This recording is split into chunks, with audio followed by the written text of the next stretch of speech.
couldn't even remember when we had last visited the park, and we did not want to miss this wonderful anniversary offer. Tickets usually cost $32 for adults, but our excitement in getting such a steal turned into utter disappointment when we found out that to visit all the 5 aviary and to watch 2 shows, we had to each pay an additional $2.50 at each zone. This worked out to a hefty sum of an extra $17.50 per person. So we ended up paying $20 each. By then we had no more money for our afternoon coffee, instead of $2.50 as advertised. But that's not all. We discovered later that, as seniors aged 60 and above, we would usually need to pay only $15 for a ticket, which would have entitled us to enter every aviary and watch every show. This would have been cheaper than the 50th anniversary offer. Would the bird park care to comment? I don't think so.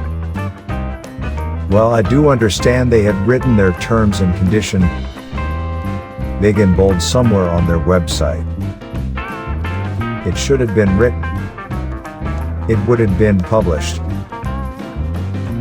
However, this marketing trickery's, I would say, a clickbait like many YouTube video that claims to be viral, seems to backfire.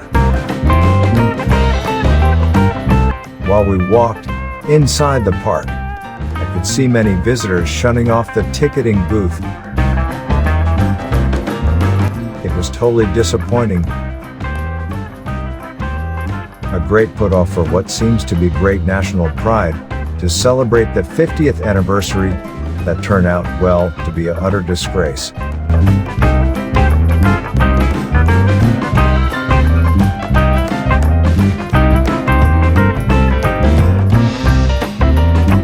To be honest, the weather was the most conducive to visit the park that day.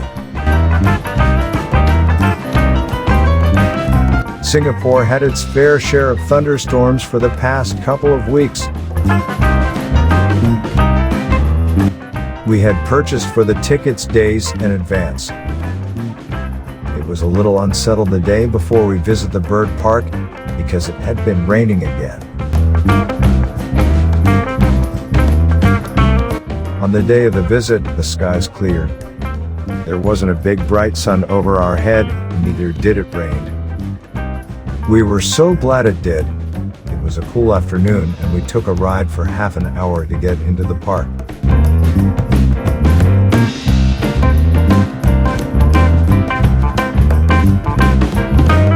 The first aviary was the Penguin Sanctuary, which turns out to be billable.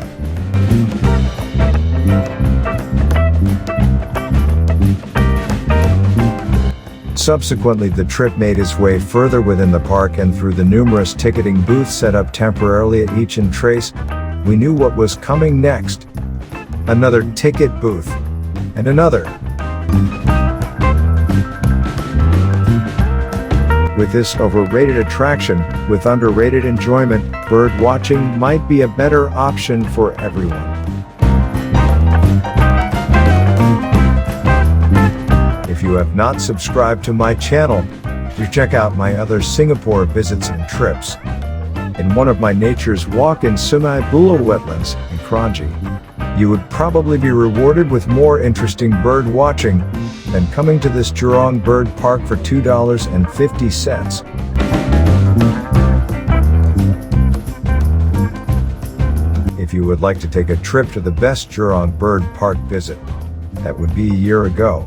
In fact, I made so many trips to the park, I had uploaded some really fantastic moments in the park. Do check out the links in this video. Those were definitely more fun than what I had visited today.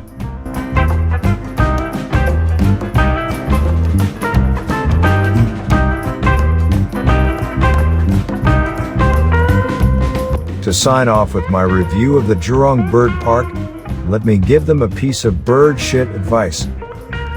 Don't fullness.